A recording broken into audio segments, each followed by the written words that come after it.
Hello students, my name is Lokesh Alone और आपका स्वागत है लव्यांश लाइफ साइंस में। तो आज का मेरा लेक्चर है प्रोसेसिविटी ऑफ डीएनए पॉलीमरेज एंजाइम। तो आज मैं आपको बताऊंगा, मेरा पिछला लेक्चर जो था वो डीएनए पॉलीमरेज की मैकेनिज्म के ऊपर था कि डीएनए पॉलीमरेज कैसे अपनी मैकेनिज्म करता है, कैसे रिएक्शन के अंदर पॉलीमराइजेशन करता है। मतलब जैसे वो डीएनए पॉलीमरेज का एक मेन वर्क होता है कि ये पॉलीमराइजेशन के लिए मेन एंजाइम है। तो ये पॉलीमराइजेशन कैसे करता है, ये सारी मैकेनिज्म मैंने अपने पिछले लेक्चर में आपको अच्छे से समझाई। तो अब मैं आपको उस लेक्चर की जो लिंक है वो इस वीडियो के डिस्क्रिप्शन में डाल दूंगा। तो प्लीज़ आप पहले वाला लेक्चर देख लीजिए और ज़्यादा से ज़्यादा मेरे लेक्चर को सब्सक्राइब करें और शेयर करें।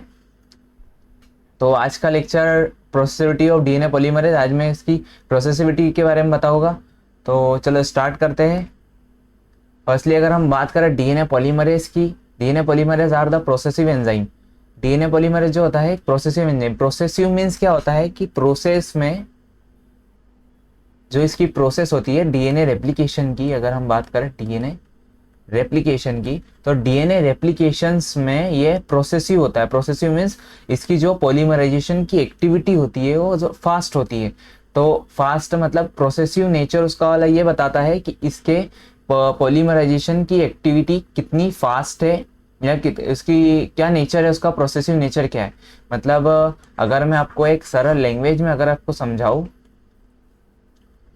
तो नॉर्मली 2 मिनट, तो मैं बता रहा हूँ आपको, अगर मैं सरल नेचर में आपको समझाऊँ तो जैसे डीएनए पॉलीमरेज है, ये डीएनए पॉलीमरेज जो होता है ये यहाँ पर न्यूक्लियोटाइड्स का एडिशन करते जा रहा है। जो मैंने आपको पीछे सारी इसकी मैकेनिज्म बताई कि है कैसे न्यूक्लियोटाइड का एडिशन कराता है, कैसे इनमें कौन कौन सी मेटल्स यूज होती है। मतलब डीएनए पॉलीमरेज की एक्टिविटी को या स्पेसिफिसिटी को बढ़ाने के लिए मेटल्स यूज होती है, जो कि मैंने आपको बताई थी, मैग्नीशियम और जिंक। तो वो कैसे यूजफुल होती है, सारी प्रोसेस मैंने आपको पिछले लेक्चर में अच्छे से एकदम स्टेप बाय स्टेप, मैंने जितने भी लेक्चर बनाए हैं मेरे इस लव्यांश लाइफ साइंस चैनल पर, वो सारे लेक्चर मैंने एक बेसिक से बनाए। मैंने इस टाइप से बनाए हैं कि आपको मतलब कुछ भी इससे अगर रिलेटेड अगर नहीं भी पता होगा, तो अगर एक नया स्टूडेंट भी अगर कभी इस लेक्चर्स को देखता है तो वो सारी चीज़ों को अच्छे से कोरिलेट करेगा। जैसे मैंने इनके पहले डेवलपमेंट बायोलॉजी के लेक्चर्स भी बहुत अच्छे से बनाए हैं, एकदम बेसिक से, और हर चीज़ को अपनी लैंग्वेज में स्टेप बाय स्टेप मैनर में बहुत ही अच्छे क्लियरली समझाया है। तो आप मेरे सारे लेक्चर्स को देख सकते हो। और आपको अगर कभी नहीं समझ में, अगर आप मेरे लेक्चर्स को देखने के बाद अगर आप क्वेश्चंस को एक बार सॉल्व करके देखना, अगर आपको नहीं समझ में आए तो ठीक है, आप मेरा लेक्चर नहीं देख सकते। तो अगर मैं स्टार्ट करूं मेरे, तो मैंने आपको पिछले लेक्चर में आपको बताया था कि डीएनए पॉलीमरेज के पास में एक स्पेसिफिसिटी होती है कि ये क्या करता है, पॉलीमराइजेशन करता है। पॉलीमराइजेशन किसका करता है, न्यूक्लियोटाइड्स का, है ना। डीएनए क्या है, मैंने एक पॉलीन्यूक्लियोटाइड की चेन है। डीएनए पॉलीन्यूक्लियोटाइड की चेन है। पॉलीन्यूक्लियोटाइड की चेन होने के बाद में ये पॉलीन्यूक्लियोटाइड की चेन कौन फॉर्म कर रहा है, न्यूक्लियोटाइड के एडिशन से, है ना। अब न्यूक्लियोटाइड्स क्या है, तो न्यूक्लियोटाइड्स मैंने अपने फर्स्टली जो डीएनए का बेसिक स्ट्रक्चर कैसे होता है, ये सारी चीजें मैंने उसमें बताई। तो मैं फिर भी आपको इस लेक्चर में एक ओवरव्यू बता दूं कि न्यूक्लियोटाइड्स क्या होता है। Nucleotides phosphate plus sugar plus base, इन तीनों चीजों से मिलकर न्यूक्लियोटाइड्स का फॉर्मेशन होता है, और यही न्यूक्लियोटाइड्स आपस में जुड़कर पॉलीन्यूक्लियोटाइड चेन का फॉर्मेशन करते हैं। और इन न्यूक्लियोटाइड्स के जुड़ने का काम कौन करता है, हमारे पास डीएनए पॉलीमरेज। और डीएनए पॉलीमरेज की सारी एक्टिविटी को स्टेबलाइज करने का काम इसकी मेटल्स करती है, और ये भी एक एंगल वाइज पॉलीमराइजेशन करता है। तो मैंने आपको ये सारी चीजें बताई। और इसकी प्रोसेसिविटी के बारे में अगर हम बात करें, तो जैसे ही ये न्यूक्लियोटाइड्स का एडिशन कर रहा है, तो न्यूक्लियोटाइड्स का एडिशन कितनी प्रोसेसिव नेचर से कर रहा है, मतलब कितनी फास्ट कर रहा है।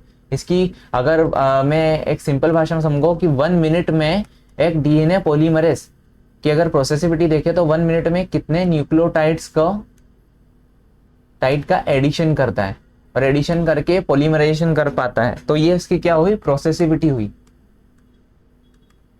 प्रोसेसिविटी ये क्या होता है, CSIR नेट जैसे एग्जाम्स में ये प्रोसेसिविटी या फिर उनके स्ट्रक्चर से रिलेटेड या कोई भी बेसिक, मैंने सारी आपको डिटेल में सारी चीज़ें बताई, क्योंकि मैंने खुद CSIR नेट्स की एग्जाम्स दी है और उनके क्वेश्चंस को मैंने अच्छे से सॉल्व किया है।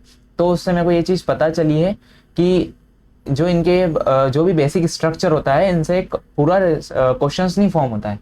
CSIR नेट क्या करता है, इनके स्टेटमेंट में, जैसे कि CSIR नेट का एक क्वेश्चन है तो उनकी जो स्टेटमेंट होती है उन स्टेटमेंट में हर एक एक स्ट्रक्चर, जैसे इसके स्ट्रक्चर से रिलेटेड या फिर इनकी मेटल्स जो इसमें यूज हुई है उनके वर्क से या फंक्शन से रिलेटेड कोई स्टेटमेंट्स होती है।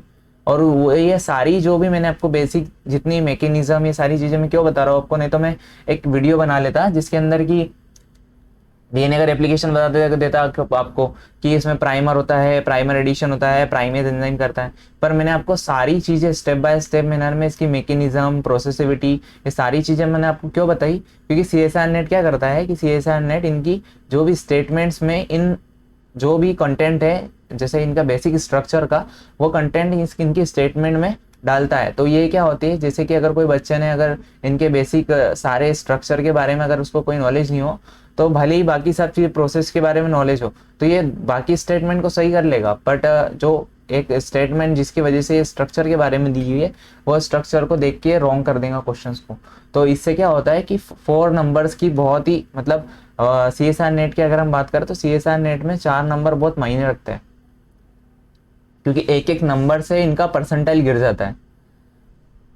तो CSIR नेट बहुत अच्छी एग्ज़ाम है अगर आप CSIR नेट को टारगेट कर रहे हो तो इसलिए आपको जो भी चीज़ें अगर पढ़ोगे, मतलब जो भी टॉपिक से रिलेटेड अगर आप मेरे लेक्चर से पढ़ते हो या फिर किसी के भी लेक्चर से पढ़ते हो तो प्लीज़ आप सारे लेक्चर्स को एकदम डीपली, मतलब हर टॉपिक को एक अच्छा डीपली समझो।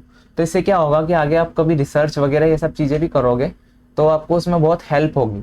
और क्या होता है कि CSIR नेट और ये सारी एग्ज़ाम्स को बच्चा भले ही क्लियर कर लेता है, पर जब उससे क्वेश्चंस किए जाते हैं इंटरव्यूज़ में तो ये बेसिक स्ट्रक्चर से रिलेटेड ही क्वेश्चन किए जाते हैं कि इसमें अगर ये एंजाइम यूज़ हो रहा है तो इसकी प्रोसेसिविटी क्या होगी, इसकी मैकेनिज्म कैसे शो होगी, क्या इसमें मेटल्स यूज़ होती है, ऐसे क्वेश्चंस होते हैं। तो इन क्वेश्चंस के थ्रू वो सामने वाले से ये पूछना चाहते हैं कि क्या उसने इतनी बेसिक से रिलेटेड सारी पढ़ाई की है। तो ये जो भी बेसिक स्ट्रक्चर है इससे रिलेटेड मैं आपको सारी चीज़ें डिटेल में समझा रहा हूँ कि ये आपको इंटरव्यू में या फिर कहीं भी अगर कोई एग्ज़ाम में भी आपको बहुत हेल्पफुल होगी। तो मैंने आपको बताया बेसिक नेचर। तो चलो अपने टॉपिक पे वापस आते हैं। तो मैंने आपको ये बताया कि डीएनए पॉलीमरेज का प्रोसेसिव नेचर क्या होता है, प्रोसेसिविटी एंजाइम की क्या होती है ना। तो catalysis bye DNA polymerase is rapid, मतलब कि इसकी जो कैटालाइसिस प्रॉपर्टी होती है, कैटालाइटिक प्रॉपर्टी हमने पढ़ी पीछे। कैटालाइटिक प्रॉपर्टी क्या होती है, डीएनए की न्यूक्लियोटाइड का एडिशन करना। तो ये बहुत रैपिड होती है और ये रैपिड नेचर ही इसकी प्रोसेसिविटी को शो ऑफ करता है। DNA polymerase are capable of adding are many 1000 nucleotide per second, है ना। मतलब डीएनए पॉलीमरेज जो होता है ये 1000 न्यूक्लियोटाइड्स पर सेकेंड एडिशन करता है प्राइमर स्ट्रैंड पर।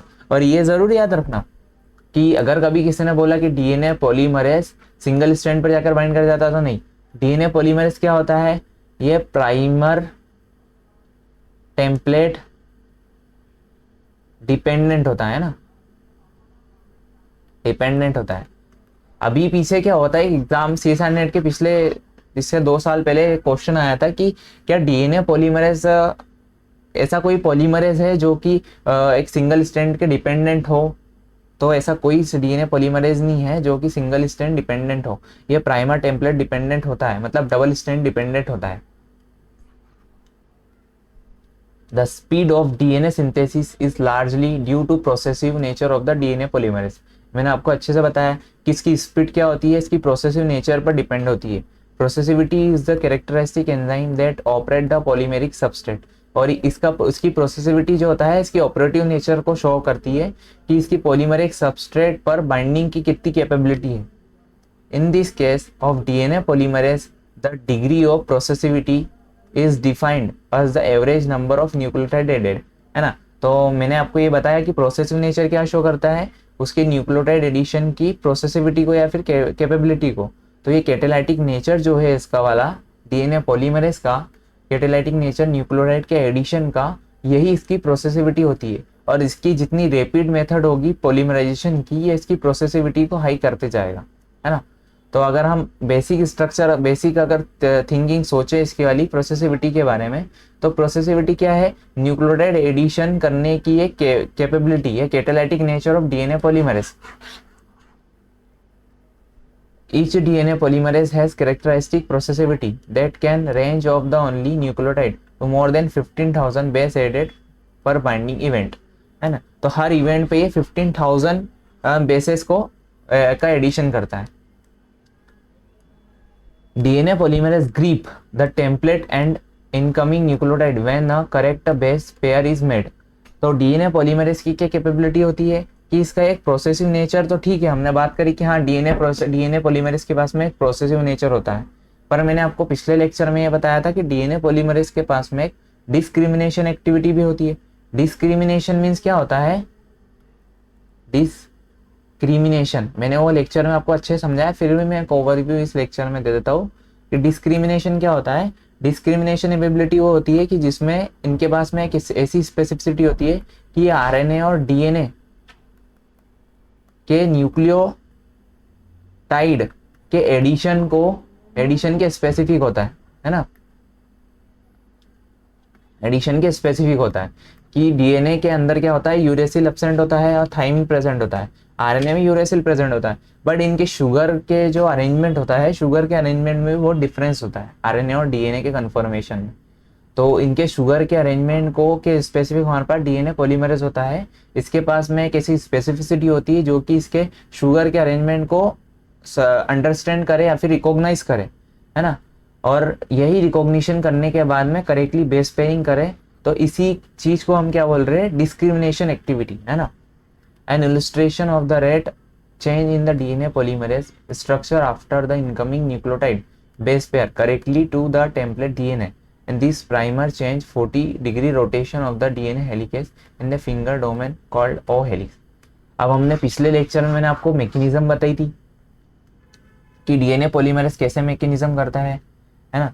अब फिर भी मैं आपको इस लेक्चर में एक ओवरव्यू दे दूं कि डीएनए पॉलीमरेज क्या करता है। सबसे पहले ये जो इनकमिंग न्यूक्लियोटाइड्स होते हैं उनके ऊपर पहले डिस्क्रिमिनेशन कैपेबिलिटी का यूज करता है। इसकी कैटालिटिक साइट जो होती है, ये जो इनकमिंग न्यूक्लियोटाइड्स है, इनकमिंग न्यूक्लियोटाइड्स की अगर मैं बात करूं तो इसके बाद जो शुगर होती है इनकमिंग न्यूक्लियोटाइड्स पर, जैसा मैं आपको एक बेसिक स्ट्रक्चर बता दूं कि ये बेस है ना, ये शुगर है, अभी शुगर है, और ये फॉस्फेट है ना। अब जो इसके पास में क्या होता है, जो इसके वाले 2' एंड होता है, 2' साइड जो होती है उस पर हाइड्रोजन प्रेजेंट होता है ओनली, बस ऑक्सीजन एब्सेंट होता है। अब इसी हाइड्रोजन को कौन पहचानता है, डीएनए पॉलीमरेज। किसकी हेल्प से, ये 2 एमिनो एसिड की हेल्प से। इसके पास में 2 एमिनो एसिड्स होते हैं जो कि इस हाइड्रोजन को रिकॉग्नाइज करते हैं। कौन कौन से, ग्लूटामेट और एलानिन, है ना, एलानिन। अब ये जो एमिनो एसिड होते हैं इस हाइड्रोजन को रिकॉग्नाइज करते हैं। जैसे ही ये रिकॉग्नाइज करते हैं तो इसके पास और एक एक्टिविटी होती है, इसको डिस्क्रिमिनेशन एक्टिविटी हम बोल रहे हैं, डिस्क्रिमिनेशन एक्टिविटी। अब ये डिस्क्रिमिनेशन एक्टिविटी एक्टिवेट होकर जो इनके पास में मेटल्स हैं जैसे मैग्नीशियम और जिंक, इन मेटल्स को क्या करती है, एक्टिव करती है। और ये मेटल्स एक्टिव होने के बाद में फर्स्टली क्या करते हैं कि ये H और O जो कि 3' एंड पर प्रेजेंट है, प्राइमर के 3' एंड पर जो OH प्रेजेंट है उसके बीच की एफिनिटी को कम कर देंगे। अब जैसे ही हमारे पास बीच की एफिनिटी कम होती है तो हाइड्रोजन हट जाता है, रिमूव हो जाता है, और ऑक्सीजन के ऊपर जो नेगेटिव चार्ज है ये न्यूक्लियोफिलिक अटैक करता है ना, न्यूक्लियोफिलिक अटैक करता है। और न्यूक्लियोफिलिक अटैक करने के बाद में एडिशन करता है ना, एडिशन करता है। तो ये सारी मैंने आपको प्रोसेसिविटी बताई, ये सारी मैकेनिज्म बताई। ये क्या है, डीएनए पॉलीमरेज की मैकेनिज्म है ना। अब मैं इसकी जो एक्टिविटी को ये कैसे करता है, ये अगर हम बात करें तो मैं आपको डायग्रामेटिकली समझाता हूँ। तो क्या होता है, डीएनए पॉलीमरेज के पास में डीएनए पॉलीमरेज के स्ट्रक्चर में 3 एमिनो एसिड्स होते हैं। कौन से, आर्जिनिन, लाइसिन और टायरोसिन। मेटल्स तो इसकी एक स्टेबिलिटी के लिए होती है ना। अब स्ट्रक्चर की अगर बात करें तो ये क्या करता है, जैसे ही हमारे पास इनकमिंग न्यूक्लियोटाइड्स आते हैं तो ये पहले तो हमारे पास किसी टेम्पलेट से तो बाइंड है, है ना, टेम्पलेट से बाइंड ही है। अब टेम्पलेट से बाइंड होने के बाद में क्या करता है, जैसे ही कोई इनकमिंग न्यूक्लियोटाइड्स आता है, इनकमिंग न्यूक्लियोटाइड डीएनटीपीस, तो ये क्या करता है 40 डिग्री का रोटेशन करता है। कितना डिग्री का, 40 डिग्री का। और क्या बनाता है, ओ हेलिक्स का फॉर्मेशन करता है। ये क्या है, ओ हेलिक्स, क्लोज्ड हेलिक्स है। अब जैसे ही ये क्लोज्ड होता है तो ये भी हमारे पास एक हेलिकल स्ट्रक्चर है ना। ये याद रखना कि अगर डीएनए पॉलीमरेज की अगर हम बात करें तो डीएनए पॉलीमरेज भी एक प्रकार का हेलिकल स्ट्रक्चर है। अब हेलिकल स्ट्रक्चर होने के बाद में क्या है कि ये 40 डिग्री का कॉर्टिकल रोटेशन करता है, कॉर्टिकल नहीं सॉरी रोटेशन करता है। रोटेशन जैसे ही करा इसने तो इसके पास जो जितने भी एमिनो एसिड्स है जैसे आर्जिनिन, लाइसिन और टाइरोसिन, तो ये बाहर की तरफ में शो होते हैं। अब बाहर की तरफ में शो होने के कारण ये फंक्शनल होते हैं। फंक्शनल कैसे, ये क्या होता है कि आर्जिनिन और लाइसिन जो भी हमारे पास इनकमिंग न्यूक्लियोटाइड्स है उसके जो पायरोफॉस्फेट्स है ना, जो बीटा और गामा फॉस्फेट है, जो इन दो मेटल्स को इन दो फॉस्फेट्स को कौन सी मेटल न्यूट्रलाइज कर रही थी, एक जिंक मेटल है ना, जो एक मेटल थी जिंक या मैग्नीशियम, दोनों में से कोई ना कोई एक इसकी एक्टिविटी को न्यूट्रलाइज करती है, मतलब इसके ऊपर के चार्ज को, क्योंकि ये इसकी प्रोसेसिविटी में कहीं भी डिस्टर्ब ना कर पाए, है ना। तो लाइसिन और आर्जिनिन क्या करते हैं, इसके ऊपर जाकर इसको स्टेबलाइज करके बाइंड कर जाते हैं। फिर उसके बाद एक मेटल, जो इसकी मेटल्स होती है डीएनए पॉलीमरेज के अंदर, जो कि इसकी स्टेबिलिटी को और एक्टिविटी को एकदम स्पेसिफिक बनाती है। तो ये मेटल्स क्या करती है, इनके ऊपर के चार्ज को न्यूट्रलाइज कर देती है। अब जैसे ही इनके चार्ज न्यूट्रलाइज होते हैं तो जो डीएनए पॉलीमरेज के अंदर टायरोसिन रेसिड्यूस है, टायरोसिन रेसिड्यू, बिकॉज टायरोसिन का अगर हम स्ट्रक्चर देखें तो इसके अंदर एक फिनाइल रिंग टाइप की होती है और इसके ऊपर OH ग्रुप प्रेजेंट होता है ना।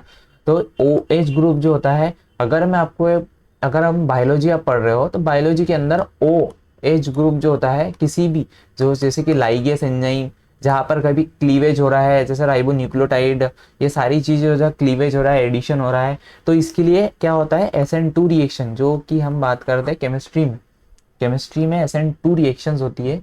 तो ये SN2 रिएक्शंस में न्यूक्लियोफिलिक अटैक शो होते हैं। अभी न्यूक्लियोफिलिक अटैक कैसे होते हैं, बिकॉज क्या वो हमारे पास एक इलेक्ट्रोनेगेटिव एटम है, मोस्ट इलेक्ट्रोनेगेटिव एटम है, इसलिए हम बोलते क्या है कि ऑक्सीजन बहुत जरूरी है एक लिविंग थिंग्स के लिए, है ना। बिना ऑक्सीजन के एक लिविंग थिंग्स जो होती है उसकी सारी रिएक्शन जो स्टॉप हो जाएगी, और स्टॉप होने के बाद में वो लिविंग नहीं हो पाएगा। तो इसी कारण ऑक्सीजन हमारे इन्वायरमेंट में बहुत ज़रूरी है। तो ऑक्सीजन के ऊपर जो नेगेटिव चार्ज है यही किसी भी रिएक्शंस को स्टेबलाइज करता है, क्लीवेज रिएक्शन या फिर न्यूक्लियोफिलिक अटैक करके उसके एडिशन करने का काम करता है। तो मैं आपको जो भी बोल रहा हूँ आपको अच्छे से समझ में आ रहा होगा, एकदम बेसिक स्ट्रक्चर से मैं आपको बात कर रहा हूँ। तो टायरोसिन क्या करता है, जो इनकमिंग न्यूक्लियोटाइड्स होते हैं उसकी बेस से जाकर बाइंड कर जाता है। अब जैसे ही इनने बेस से जाकर बाइंड करता है और इसके जो लाइसिन और आर्जिनिन यूनिट है ये जाकर जो बीटा और गामा फॉस्फेट है उससे जाकर बाइंड करते हैं। अब बीटा गामा फॉस्फेट जाकर बाइंड करें तो उसके बाद में क्या होता है, इनके अंदर एक मेटल्स जो थी मैंने आपको जिंक बताई, जो कि इसको न्यूट्रलाइज कर रही है दोनों फॉस्फेट्स को, और एक दूसरी मेटल जो थी मैग्नीशियम, वो मैग्नीशियम क्या कर रही थी, जो कि प्राइमर हमारे पास है, प्राइमर मतलब ये प्राइमर के थ्रेड एंड की H और OH के बीच की एफिनिटी को कम करते हैं। एंड लास्ट में क्या होता है, ये इसके जो अल्फा फॉस्फेट है इसके ऊपर न्यूक्लियोफिलिक अटैक करते हैं, और न्यूक्लियोफिलिक अटैक करने के बाद में एडिशन हो जाता है। मतलब कुल मिला के डीएनए पॉलीमरेज क्या करता है, ये जो इनकमिंग न्यूक्लियोटाइड्स है हमारे पास, ये इनकमिंग न्यूक्लियोटाइड्स और उनकी सारी मतलब उन इनकमिंग न्यूक्लियोटाइड्स के अंदर जो भी अल्फा बीटा गामा फॉस्फेट्स है उनको न्यूट्रलाइज करना और एक प्रकार से स्टेबल स्ट्रक्चर को फॉर्मेशन करना, कि जिससे कि और सारी एक्टिविटी को, जैसे H और O के बीच की एफिनिटी को कम करना, है ना। मेन काम तो हमारे पास ऑक्सीजन कर रहा है, कौन सा, थ्री एंड का, प्राइमर के, पर इसको H और OH की एफिनिटी को कम करने का काम कौन कर रहा है, डीएनए पॉलीमरेज। तो कुल मिलाकर डीएनए पॉलीमरेज एक मेन एंजाइम है जो कि इसकी प्रोसेसिविटी को स्टेबलाइज करता है। अब कहीं भी अगर कभी इसकी प्रोसेसिविटी में अगर चेंज होता है डीएनए पॉलीमरेज की, तो ये क्या करता है, इनकरेक्ट न्यूक्लियोटाइड्स को भी एडिशन कर सकता है ना। मैंने आपको क्या बताया यहाँ पर मैंने आपको बताया कि ग्लूटामेट और एलानिन दो एमिनो एसिड की वजह से ही ये हाइड्रोजन को रिकॉग्नाइज करता है। अगर कभी इन दो एमिनो एसिड्स के अंदर म्यूटेशन हो जाए, अगर कभी दो एमिनो एसिड्स के अंदर अगर म्यूटेशन हो जाए तो क्या होगा कि ये डीएनए और आरएनए के न्यूक्लियोटाइड्स में, जो कि न्यूक्लियोटाइड है उसमें, इसको रिकॉग्नाइज करने की इसकी कैपेबिलिटी बहुत कम हो जाएगी और इसका डिस्क्रिमिनेशन इफेक्ट जो होता है लॉस हो जाएगा, और लॉस होने के बाद में यहाँ म्यूटेशन कॉज कर देगा ये। तो इसीलिए मैंने आपको ये लेक्चर इसलिए बनाया कि डीएनए पॉलीमरेज की मैकेनिज्म तो मैंने आपको अच्छे समझाई, और इस लेक्चर में भी आपको मैंने एक ओवरव्यू दिया कि ये मैकेनिज्म कैसे एक स्टेबलाइज मैनर में होती है और कैसे डीएनए पॉलीमरेज एक मेन एंजाइम है। बट इसका प्रोसेसिव नेचर क्या होता है, इसकी एक्टिविटी को एकदम स्पेसिफिक बनाने के लिए रिस्पॉन्सिबल होता है। भले अपन बात करते हैं कि प्रोसेसिविटी को अपन एक टर्म में मैंने समझाया आपको कि हाँ इसकी न्यूक्लियोटाइड एडिशन की कैपेबिलिटी को हम प्रोसेसिव नेचर बोल रहे हैं, पर nucleotide addition, correct nucleotide addition की मैकेनिज्म ही इसकी प्रोसेसिविटी को एक अच्छे से आइडेंटिफाई करती है। तो मैंने आपको ये बताया ओ हेलिक्स का फॉर्मेशन कैसे होता है, 40 डिग्री का रोटेशन करता है। क्यों? क्योंकि ये इनकमिंग न्यूक्लियोटाइड्स को उसके प्राइमर पर एडिशन कर सके, है ना। अब अगर हम बात करें illustration of path of the template DNA thought the DNA polymerase, तो इसके पाथवे को अगर हम देखें तो इलुस्ट्रेशन पाथ की, तो रिसेंटली रेप्लिकेटेड डीएनए, अगर हम recently replicated DNA is associated with the palm region of the DNA polymerase. तो मैंने आपको इसके पीछे लेक्चर में आपको बताया था कि अगर हम डीएनए पॉलीमरेज को अगर हैंड की तुलना में, अगर डीएनए पॉलीमरेज की तुलना अगर हम किसी हैंड से करें, अपने वाले ह्यूमन हैंड से, तो इसका जो पाम रीजन है, पाम रीजन ये क्या करता है, कैटालाइटिक साइट का फॉर्मेशन करता है। ये सारी जितनी भी मेटल्स आयन, ये जो भी न्यूक्लियोटाइड्स के एडिशन, इसकी प्रोसेसिविटी, ये सारी इसकी कैटालाइटिक है, मतलब पाम रीजन ही इसका वाला मोस्ट कैपेबल है। अब फिंगर रीजन की अगर हम बात करें तो फिंगर रीजन क्या करता है, इसके जो प्राइमर जिसको जो एक्सटेंशन करा रहे हैं हम, उस स्टैंड को बाइंड करके रखता है और न्यूक्लियोटाइड्स को भी करेक्टली बाइंड करने का काम करता है, कि जिससे कि वो ओ हेलिक्स के पास में आकर, जैसे कि ओ हेलिक्स का फॉर्मेशन होता है डीएनए पॉलीमरेज का, ओ हेलिक्स के पास में आकर वो स्टेबलाइज मैनर में उसको अटैच कर पाए, है ना। नहीं तो ये एकदम बाइंड करते टाइम तो ये मतलब यहाँ पर डिसरप्शन हो जाएगा पूरा। तो इसीलिए ये क्या करता है, फिंगर डोमेन, जैसे कि मैं आपको बता दूं, ये फिंगर डोमेन जो होती है ये इनकमिंग जो न्यूक्लियोटाइड्स हैं उनको अच्छे से बाइंड करके डीएनए पॉलीमरेज तक ले जाती है, और डीएनए पॉलीमरेज की प्रोसेसिविटी करके 3' एंड का एक्सटेंशन करता है। और अगर हम पाम रीजन की बात करें तो ये पाम रीजन है। तो पाम रीजन क्या करता है, कैटालाइटिक नेचर का होता है। मैं सारी चीज़ें हर लेक्चर में अच्छे से रिपीट करके बता रहा हूँ कि आपको सारी चीज़ें बेसिक, अगर कोई स्टार्टिंग कर रहा है सीएसआर नेट की तैयारी की जैसे, तो वो सारी चीज़ों को एकदम अच्छे से कोरिलेट कर पाए। बाकी लेक्चर्स के मैंने बहुत से वीडियोस देखे हैं, तो वो क्या करते हैं कि वो स्टार्टिंग से ही मतलब अच्छे से, मतलब एक प्रो लेवल से पढ़ाने लग जाते हैं। तो मैंने इसलिए प्रो लेवल से नहीं पढ़ाया, मैंने अपना लेक्चर इसलिए खोला क्योंकि मेरे को भी बहुत सी दिक्कत हुई थी, तो बहुत से लेक्चर्स को समझने के लिए जब मैंने स्टार्टिंग में तैयारी स्टार्ट की थी उस टाइम पर, तो बहुत से ऐसे लेक्चर्स हैं जो कि एकदम प्रो लेवल से स्टार्ट कर देते हैं, पर वो कुछ किसी किसी बच्चों को समझ में नहीं आते। तो उसके कारण क्या होता है कि वो मतलब क्वेश्चंस को, सारे टॉपिक को समझ तो लेते हैं, बट जैसे ही सीएसआर नेट की अगर कोई एग्जाम देने जाते हैं तो उसकी स्टेटमेंट में वो उलझ जाते हैं कि हाँ इसकी स्टेटमेंट में हमने तो ये पढ़ा था, हमने कोई सर ने ये पढ़ाया था, तो ये कैसे, इसमें क्या होगा, जैसे कोई अल्फा स्ट्रक्चर, बीटा स्ट्रक्चर इसके बाद में, तो ये सारी चीज़ों के बीच में क्या होता है, कन्फ्यूज हो जाते हैं और क्वेश्चंस को रॉन्ग करके आ जाते हैं। तो इसलिए मैंने अपना लेक्चर इसलिए खोला क्योंकि मैं चाहता था कि बच्चों को एकदम स्टार्टिंग से बेसिक सारी चीज़ें अपनी लैंग्वेज में समझो, कि क्या वो कोई भी स्टेटमेंट को, भले ही बुक की लैंग्वेज में स्टेटमेंट्स हो, स्टेटमेंट्स को अच्छे से कोरिलेट कर पाए और एक सही डिसीजन ले पाए। तो मैंने आपको बताया पाम रीजन एक कैटालाइटिक साइट है इसकी वाली।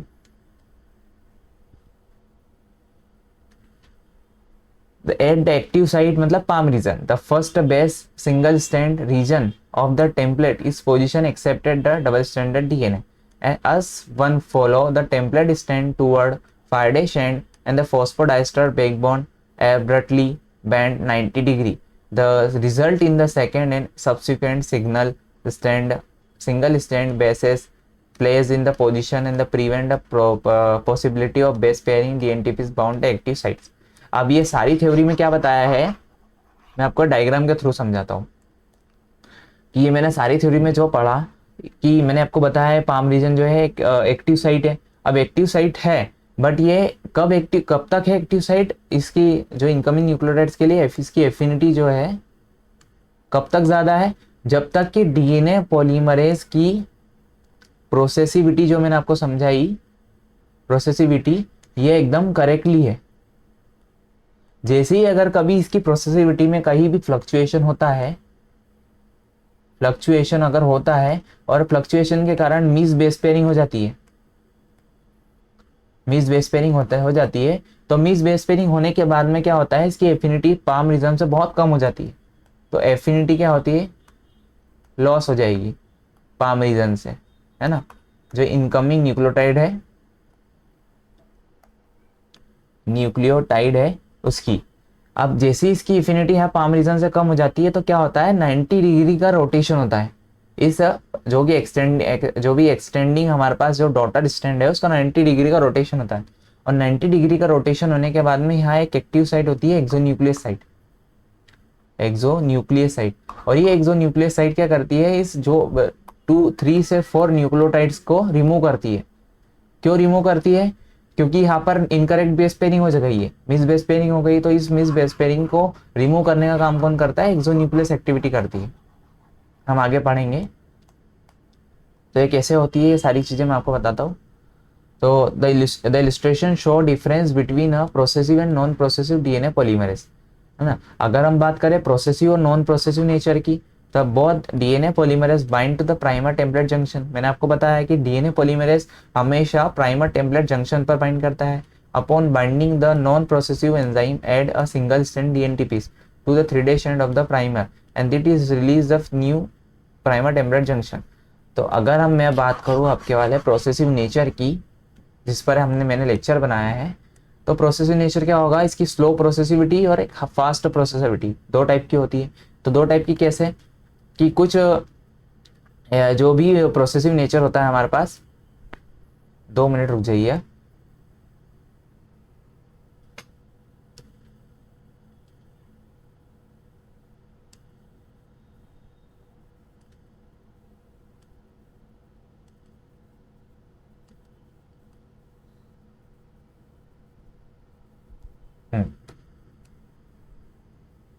तो आपको सारी चीज़ें अच्छे समझ में आएंगी अभी।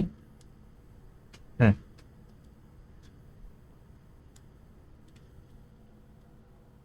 तो मैं इस स्लाइड पे था।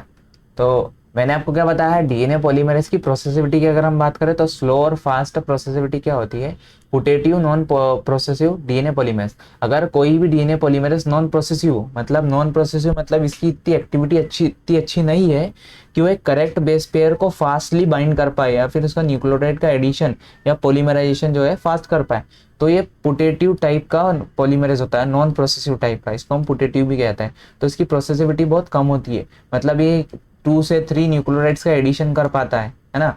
पर जहाँ पर हमने पढ़ा 1000 न्यूक्लियोटाइड का एडिशन, जो कि एक प्रोसेसिव डीएनए पॉलीमरेज होता है, तो इसकी प्रोसेसिविटी के कारण क्या होता है, ये बहुत कम समय में बहुत मोर न्यूक्लियोटाइड्स का एडिशन करके पॉलीमराइजेशन कर देता है और करेक्टली करता है। और इसकी प्रोसेसिव नेचर क्या करती है, इसकी मिस्टेक को या मिस पेयरिंग को बहुत कम कर देती है। तो आपको ये सारी चीज समझ में आ गई होगी। अब अगर हम बात करें कि मिस प्रोसेसिविटी कैसे होती है, डीएनए पॉलीमरेज जो मिस प्रोसेसिव कर रहा है, क्या होता है 10⁻⁷ न्यूक्लियोटाइड्स के एडिशन के बाद में एक 1 मिस्टेक करता है। पर ये भी डीएनए पॉलीमरेज खुद मिस्टेक नहीं कर पाता, ये क्या हो जाता है, कंफ्यूज हो जाता है। कैसे कंफ्यूज होता है, इसके टोटोमेरिक शिफ्ट के कारण। टोटोमेरिक शिफ्ट क्या है, तो टोटोमेरिक शिफ्ट क्या होता है, ग्वानिन जो होता है, कि जैसे कि हम बेस पेयरिंग की बात करें तो ग्वानिन की अगर हम बात करें तो ग्वानिन का स्ट्रक्चर अगर मैंने आपका पहले जो लेक्चर बनाया मैंने, उसकी सारे जो भी लेक्चर्स की मैं आपको बात कर रहा हूँ, तो ये सारे लेक्चर्स की मैं जो लिंक है वो डिस्क्रिप्शन बॉक्स में डाल दूंगा।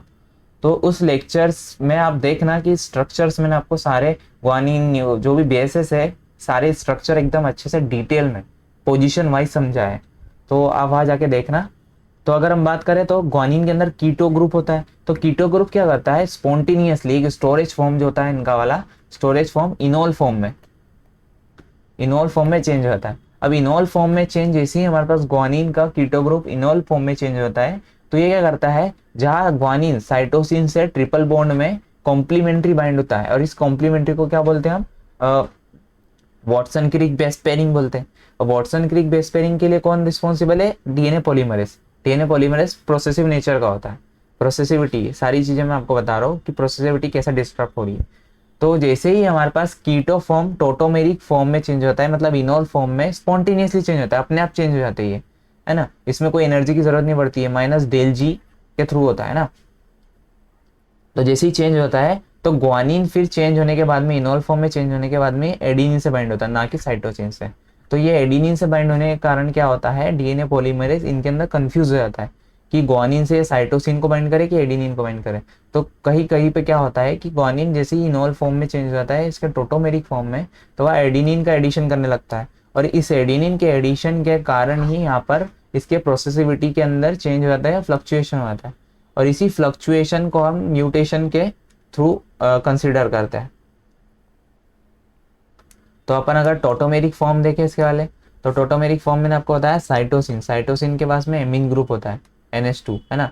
अब ये एमीन ग्रुप में क्या होता है, यहाँ पर NH2 ग्रुप तो था, यहाँ पर और एक H था, पर ये एक H क्या करता है, ये ट्रांसफर हो जाता है उसके पास वाले नाइट्रोजन बेस पर। और यहाँ पर सिंगल H होने के कारण क्या होता है, टोटोमेरिक फॉर्म फॉर्म करने लगता है ना।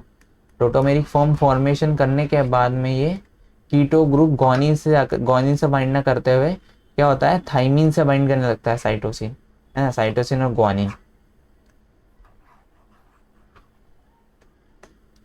तो ये कहीं ना कहीं जो भी टोटोमेरिक फॉर्म है, ये डीएनए पॉलीमरेज की प्रोसेसिविटी को फ्लक्चुएशन करने के लिए रिस्पॉन्सिबल होते हैं, है ना। Removal of this incorrectly base pairing, अब जो भी अगर कभी माना कि हाँ डीएनए पॉलीमरेज ने प्रोसेसिव नेचर इसका वाला फ्लक्चुएट हो गया और 10⁻7 के न्यूक्लियोटाइड्स के एडिशन के बाद में उसने एक मिस बेस पेयरिंग कर दी।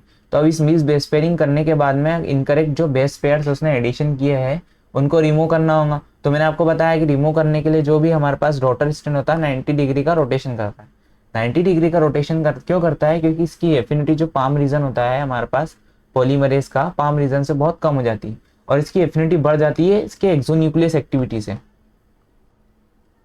ना, एक्सोन्यूक्लियस एक्टिविटी से बढ़ जाती है। अब एक्सोन्यूक्लियस क्या करता है, 3 to 4 जो भी न्यूक्लियोटाइड्स होते हैं, 3 to 4 न्यूक्लियोटाइड्स को रिमूवल करता है, 3 to 4 न्यूक्लियोटाइड्स का रिमूवल करता है प्राइमर से, है ना। जो भी एक्सटेंडिंग जो हमारे पास स्टैंड है, डॉटर स्टैंड, उससे न्यूक्लियस एंजाइम एक्सोन्यूक्लियस जो होता है ये न्यूक्लियस की तरह वर्क करता है और न्यूक्लियोटाइड्स का रिमूवल करने का काम करता है। अगर 3 to 4 न्यूक्लियोटाइड्स का रिमूवल करता है एंड आफ्टर बेस पेयरिंग जैसी हमारे पास रिमूवल होती है तो इसकी एफिनिटी वापस के पाम रीजन से बढ़ जाती है। अब पाम रीजन से जैसी बढ़ती है तो ये वापस 90 डिग्री का रोटेशन करने के बाद में फिर वापस से एडिशन करने लगता है ना। तो इसकी एक्सोन्यूक्लियस एक्टिविटी भी बहुत एक प्रकार की इसकी प्रोसेसिव नेचर है और ये सारी चीजें किस में हो रही है, डीएनए पॉलीमरेज में होती है ना। और अगर मैं आपको बेसिक बात करूं तो डीएनए पॉलीमरेज जो होता है प्रोसेसिविटी का काम कैसे करता है, 5 days to 3 days, है ना, पॉलीमराइजेशन का काम करता है 5 days to 3 days। और एक्सोन्यूक्लियस एक्टिविटी की बात करूं, एक्सोन्यूक्लियस एक्टिविटी जो होती है 3 days to 5 days चलती है ना, 3 days to 5 days एडिशन का काम करती है। Once the mismatched nucleotide is removed, a properly base paired primer template junction and reformed and polymerization resume। तो मैंने आपको सारी चीजें अच्छे समझाई कि पॉलीमराइजेशन इसका रिज्यूम हो जाता है वापस एडिशन के बाद में, इसकी एफिनिटी पाम रीजन से बढ़ जाती है ना। ये डायग्रामेटिकली समझा है कि जैसे ही अगर इसके अंदर कोई इनकरेक्ट बेस पेयरिंग बाइंड होती है तो इसकी एफिनिटी कम हो जाती है एंड आफ्टर 90 डिग्री का रोटेशन करने के बाद में ये एक्सोन्यूक्लियस से आकर बाइंड कर जाता है।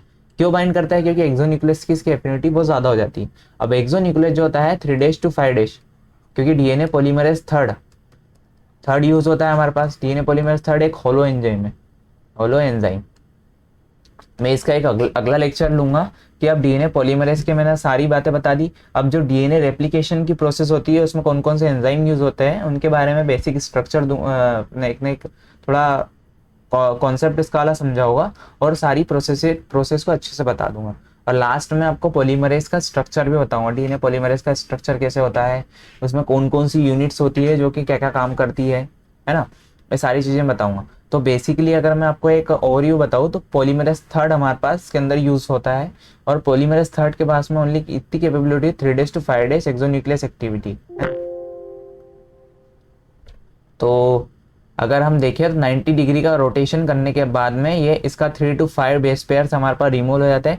एंड आफ्टर रिमूव होने के बाद में वापस 90 डिग्री का रोटेशन होने के बाद में पाम रीजन से इसकी एफिनिटी बढ़ जाती है और ये प्रोसेसिविटी जो होती है कंटिन्यू होती जाती है ना।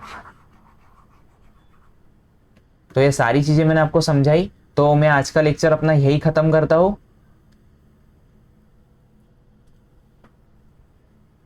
तो अगर आपको मेरा लेक्चर अच्छा लगे तो प्लीज़ ज़्यादा से ज़्यादा लाइक करें, ज़्यादा से ज़्यादा लाइक करें और प्लीज़ सब्सक्राइब करें और शेयर करें मेरे वीडियो को, जिससे कि क्या हो कि जो भी नया स्टूडेंट अगर कभी CSR नीट की या कोई भी एग्ज़ाम को अगर टारगेट कर रहा है तो उसको बहुत, नीट की एग्ज़ाम के लिए भी बहुत बेनिफिशियल है, तो उसको बहुत बेनिफिट्स हो अपने एग्ज़ाम्स में उसके बेसिक कॉन्सेप्ट समझने के लिए।